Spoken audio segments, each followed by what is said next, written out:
check out what Edward Snowden is saying about Bitcoin. I want to say, first off, it's a pleasure to be with you. I spoke recently at the Bitcoin conference in Amsterdam, and this is fascinating. The things we talked about were very different. It's remarkable what a difference we see in just 9 months. The last time, the topic was really about how the game is rigged, but we can't leave. And in fact, it feels like it's too good to leave. We put up with the abuse. We know they're breaking the rules, not because we love it, but because we haven't ever had an alternative. And what's amazing is that we're starting to make our own. One of the core things that came up 9 months ago. Is this live or is it pre-recorded? Gary Gensler. Everybody was hanging on his words. And I had to remind everybody that Gary Gensler is not Daddy Bitcoin. And now it's much easier to make that argument because we see that, in fact, Bitcoin is Daddy Gensler. We are winning, ladies and gentlemen. This seems pre-recorded to me. But we haven't won. And so we have to make sure that we don't get cocky. And I think, unfortunately, that's about the end of the fun part of this talk. But I think this year, plenty of people will be talking about the happy stuff. So you won't need me for that. I noticed that we have a lot more political representation this year, which is a wonderful, remarkable thing. We've reached the fight, the stage of the fight where, they go, oh, then they fight us. But it's actually, then they try to get us to love them.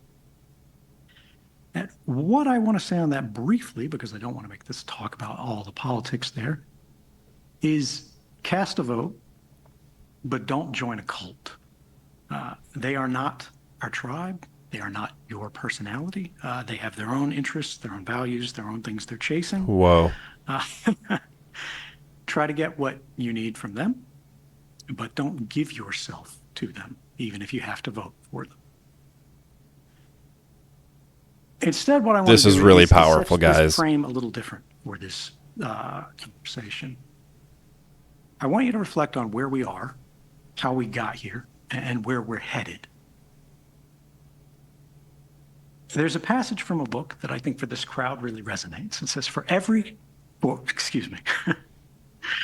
in every country of the world, I believe, the avarice and injustice of princes and sovereign states abusing the confidence of their subjects have by degrees diminished the real quantity of metal value which had been originally contained in their coins. Adam Smith, Wealth of Nations, written in the year 1776. We're not playing games with metals anymore. But if you look around, you can see that the problems from that kind of thinking are springing up everywhere. They're reaching us. They're choking us. And you see this in the internet as well. What is it that's wrong with the internet? The thing that's wrong with the internet is what's wrong with the world, because more and more they're one and the same. A system has been constructed around us, not just through administrations, but through generations, that is fundamentally unfair. What do I mean by that? Look at the economy, right? This is fascinating. There's an increasing concentration of resources into fewer and fewer hands. So it is now even with the human voice. Winner take all is the model that's apparent on platforms as far as the eye can see. Whether you're talking about broadcast media, whether you're talking about legacy media, whether you're talking about newspapers, whether you're talking about social media, minority opinions are increasingly made to survive at the indulgence of the censor. They're clinging to the edge of the platform by their fingernails. You see truckers in Canada that are getting debanked, and you see students at Columbia are getting de-hired for the things that they express. Now, we don't have to agree with them. We shouldn't necessarily agree with them, but they should have the ability to argue. They should have the ability to persuade. They should have the ability to dissent. They should have the ability, frankly, to disrupt. That's the thing that makes us progress, right, is the disagreement. If we accept that the system that we inherited is the best that it can possibly be, it shouldn't change, it shouldn't be contested, what we're saying is that we've gone far enough. This point in history is the best, and it's not. We know it's not. Life is still difficult despite the many privileges, despite the many technologies that have blessed us. But somebody made those things happen. Every good thing that you enjoy is the product of someone's labor, the product of someone's effort, the product of someone's ingenuity, the hours of their lives being gifted to us, to the common species. And the system that has been built around us is designed to extract as much of that as possible and return that to the hands of those princes. You'll notice none of the things that I mentioned are, deeply technical in nature. It's all very broad and general audience. But the thing that I want to warn you about tonight is that I fear that that is about to change. Our lives have been increasingly intermediated by screens, by panes of glass, right? You are watching this either live on stage because you registered through a smartphone, through a laptop, right? Nobody went and sort of bought a ticket at the counter anymore. That's not how the world works these days. But in order to even set that computer up, to turn it on, to log in, to set up your account, to pull the smartphone out of the box, charge it, open it up, connect it to your Wi-Fi access point, you have to click OK to continue. You have to agree to somebody else's terms of service. You are made to pass through gates of permission that are owned and controlled by others, that do not answer, frankly, to anyone. This is so you good. See Facebook, you see Google, you see how they've been abusing the trust of everyone in every country, right? You see the EU tries to get a handle on them. They're completely ignored. There was the GDPR, right? General Data Protection Regime or regulation that was supposed to fix all of these problems. And it didn't work. They say, oh, we'll fine you, 4% of global revenue or whatever if you break the rules. That hasn't happened. And it's been years and years and years.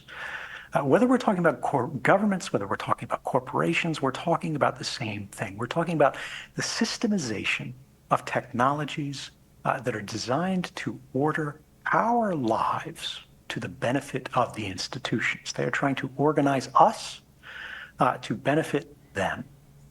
In some cases, we want this. We want to be able to cooperate. We want to be able to collaborate. We need to be able to work together, right? But we have to agree to this in some way. We should need to. And it's not like click OK to continue or say no and use the phone my way, right? It's click OK to continue or you can't use your iPhone. You can't use your Android phone. It doesn't matter whether Samsung makes it, whether Google makes it, whether Apple makes it.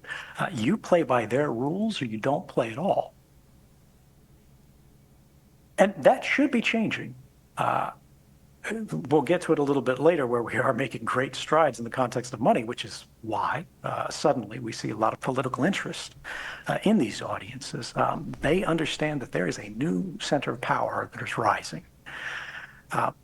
But there is a new field of vulnerability that applies to all of us, including all of these luminaries that will be speaking on stage here. And that is artificial intelligence, right? I am not one of the guys that goes on the internet and is like, oh, AI safety, the robots are going to kill us. You need to worry about this. I say, in fact, I want all of them to dump all of these models out on the internet where we can all use these. OpenAI, which is not open at all and is a very closed model company that wants to benefit themselves at your expense. They want to train on your data, but benefit themselves. And they don't want you to have access onto the covers. They don't want you to be able to pull down the models, distill it, get one you can run at home, put it on your phone, do whatever you want with it. They want you to have to go back to their watering hole, pay them rents, and to access all of this only through their ways, even if you did have the ability technologically, hardware-wise, to run this at home. The good news is it is becoming easier and easier to get this stuff in public hands, to run this on home machines. And I'm not just speaking rhetoric here. I've spent the last year using these models myself at home.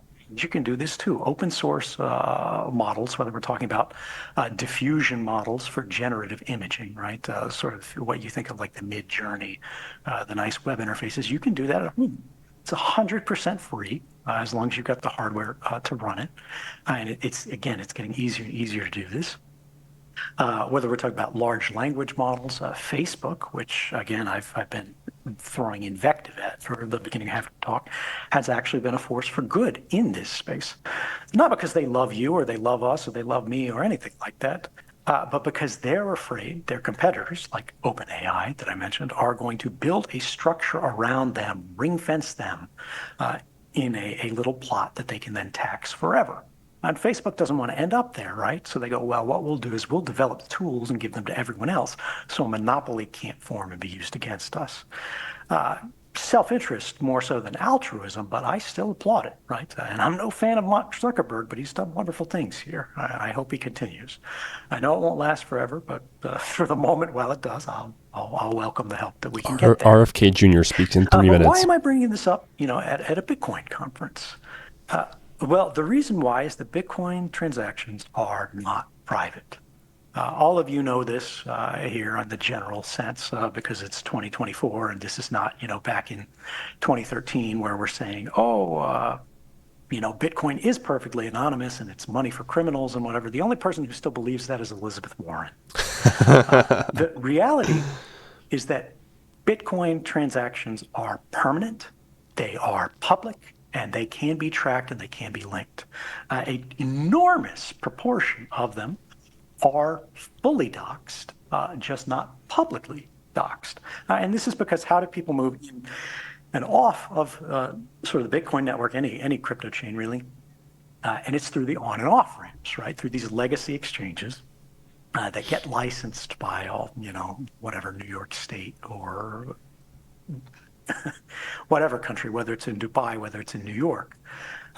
And they are sharing the information en masse with what we politely refer to as regulators, but what are plainly described as great powers. Right? People are not really focused on sending this stuff to the government of Barbados. But if they're worried about catching an indictment from that government, they will send anything that government asks for to them, and then they'll say, is there anything else you need while we're at it? Well, there was still one saving grace, which was there were parts of that chain which were not fully identified and verified. You could have private transactions. You could send $5 for your buddy for pizza, as long as the on-chain transaction fees were low. Otherwise, you wait, save it up. But the idea here is that you could still engage in the network and presume that it would just age off eventually. It's out there, it's on the blockchain, somebody has it, maybe they'll prune it. But it's not you. It's not that everybody will know everything you did anywhere all the time forever. Because when they have your transaction history, they have your life history. They know what you read, what you buy, who you sent, who you support politically, like where your donations went. All of that is available to them. They can infer your thinking. They can infer your affiliations. At the NSA, we called the kind of information that was not the details of a conversation, right? Not literally reading like your texts, but simply saying that you texted someone. And this was under their interpretation. In my interpretation, it's a violation of the Constitution, but in their interpretation, this didn't impact the Fourth Amendment at all because it's not a search, because it's not reading your messages themselves. It's simply tracking the flow of messages. We call this kind of information metadata, right? And that metadata padded out what was your pattern of life. So he is saying that activity records. He doesn't like that Bitcoin is public because your transactions behind you at the cafe and hear are a lens into your thoughts and your actions and who you support and what you believe. So people can learn all sorts of information and data about you through your transactions. So he's advocating for a private blockchain like Monero or Zcash? They get the affiliation. They see you go to work. They see you go to the store afterwards. They don't see every item that you bought, but they see where you shop. And as you pad these things out more and more, you get a more and more complete picture of an entire human life without ever having to go, oh, we need a warrant for this. What held that back? Well, cost. You needed a human analyst to go and sift through this. The metadata could be collected automatically by ingesting the world's internet communications through these machines, right? But somebody still had to put their cup in the big bucket, pull it out, and RFK lay it out on their desk, was supposed to start at and 4. make sense of it. Machine learning models are going to change this. In my opinion, this is already being done. He thinks we don't have evidence of it yet. It's going to be testing. It's going to be development. he thinks AI will scan the blockchain, the public blockchain to form, but it is fantasy to get details imagine that about they're you. not doing this.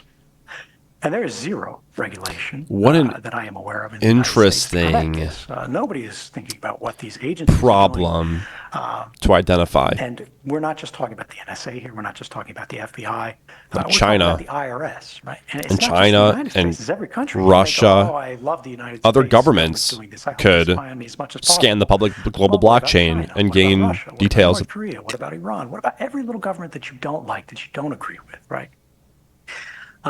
And suddenly they can have every life of every person, every day, at every moment, on a live feed being interpreted at machine speed.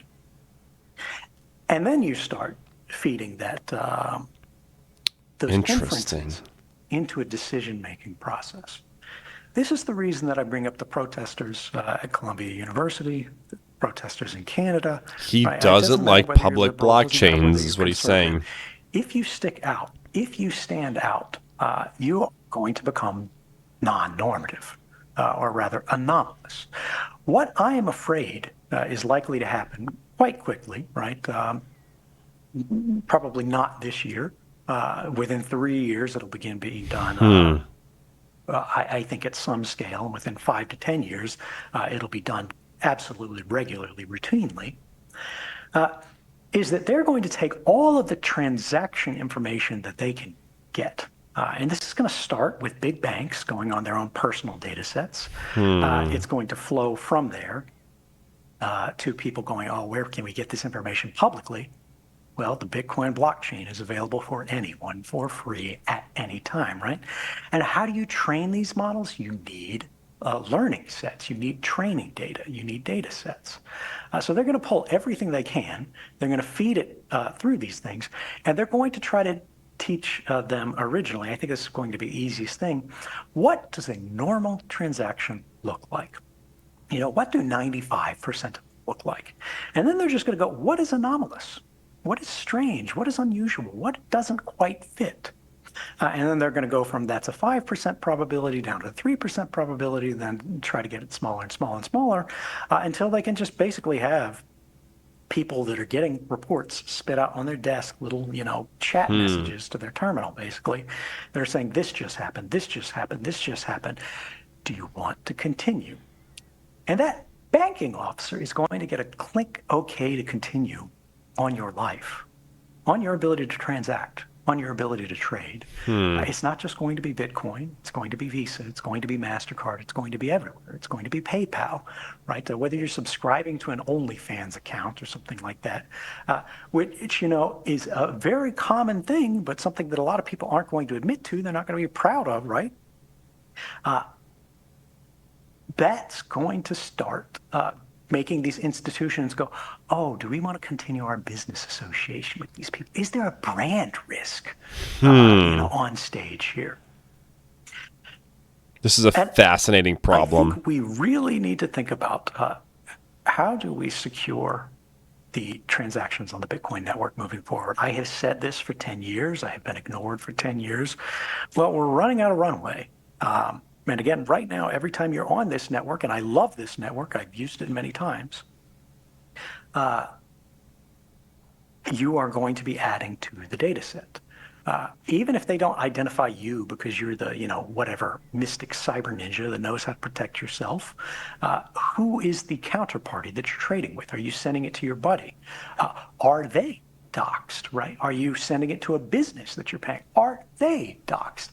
And larger parts of this transaction mesh of this network, as they get identified, the space for everyone else to have any kind of private interaction diminishes. Now, you might go, well, these big businesses, Visa, MasterCard, like, yeah, they have the transaction history for everybody, everywhere, all the time. And you don't know what they're using it for.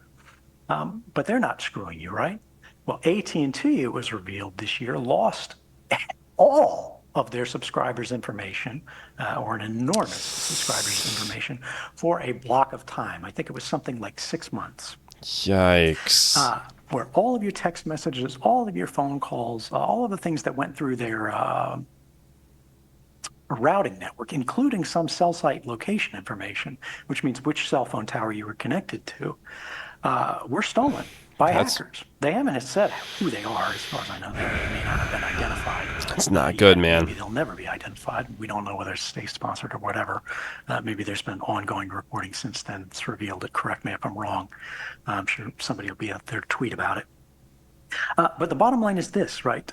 These enormous data sets are a liability. We know they cannot protect them. You cannot control them. And they can have enormous influence over our lives. All of these people who are coming up on stage and saying these wonderful things about how much they love Bitcoin, how much they love you, how they're going to do all these wonderful things to make something better.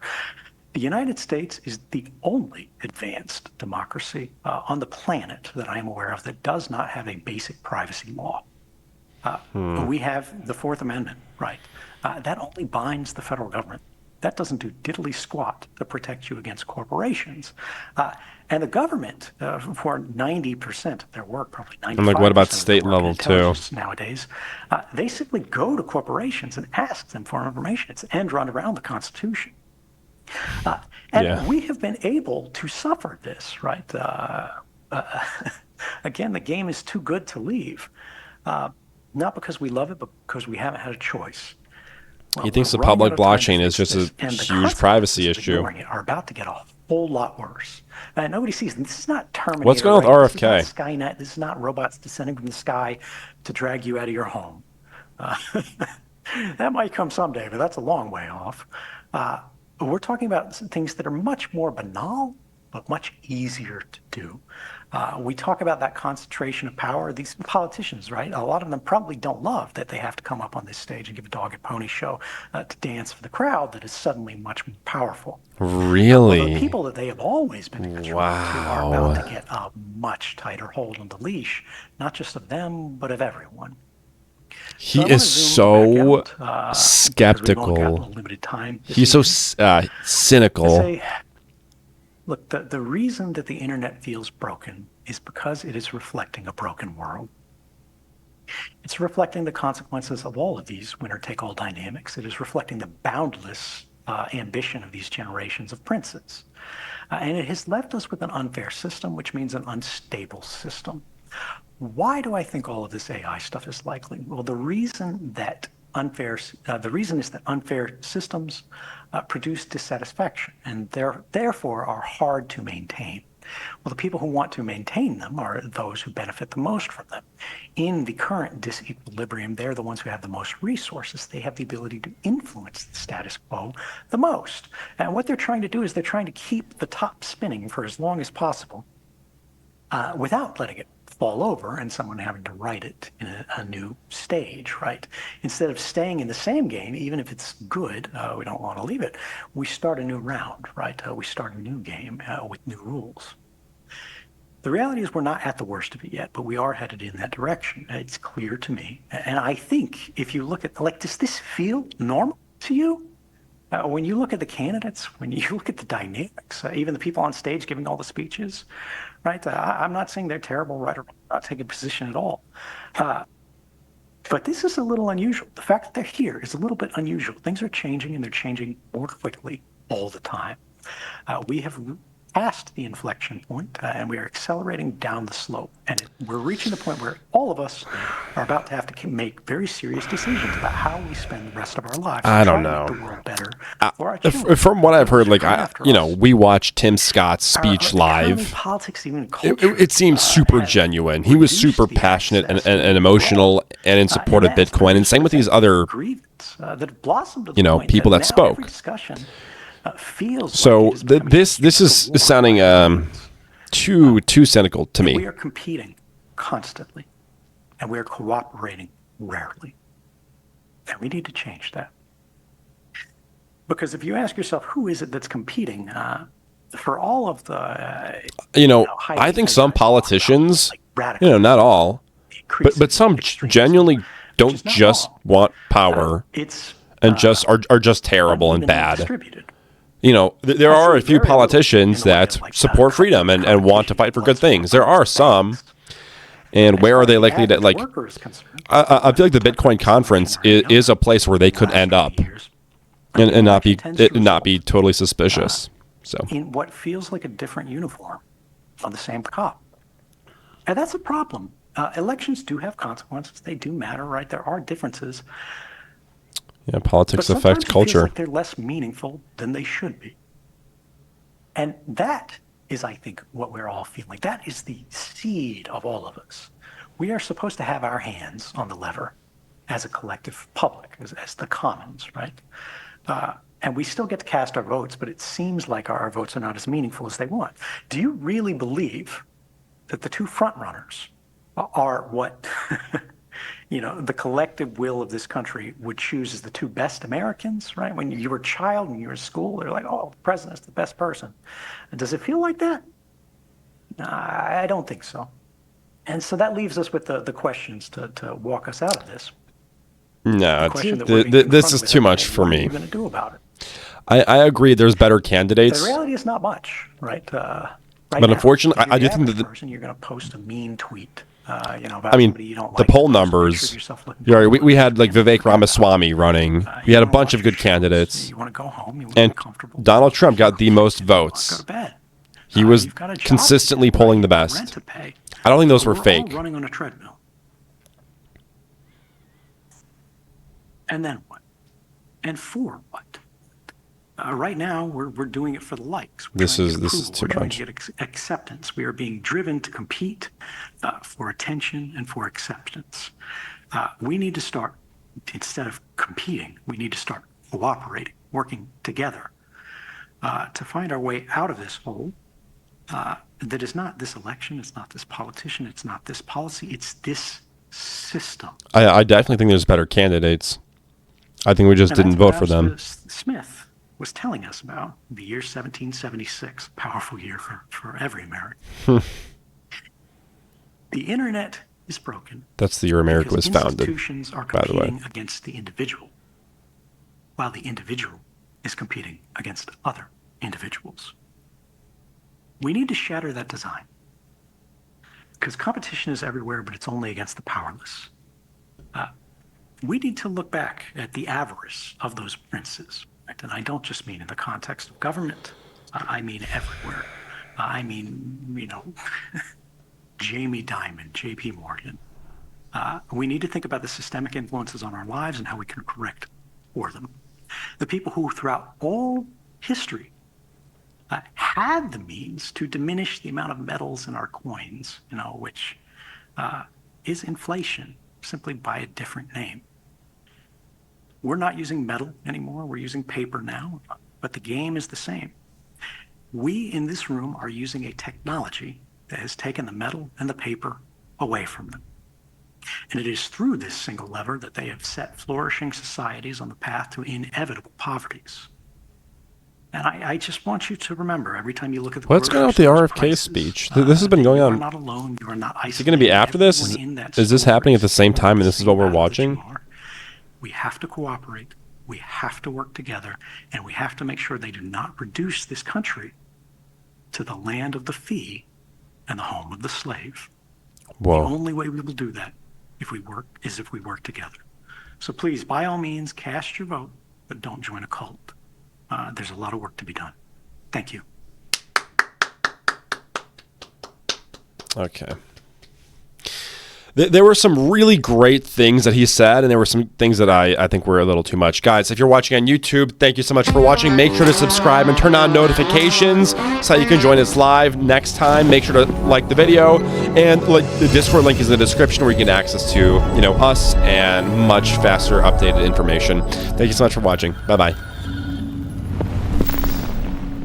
Okay, next up, everyone, should be our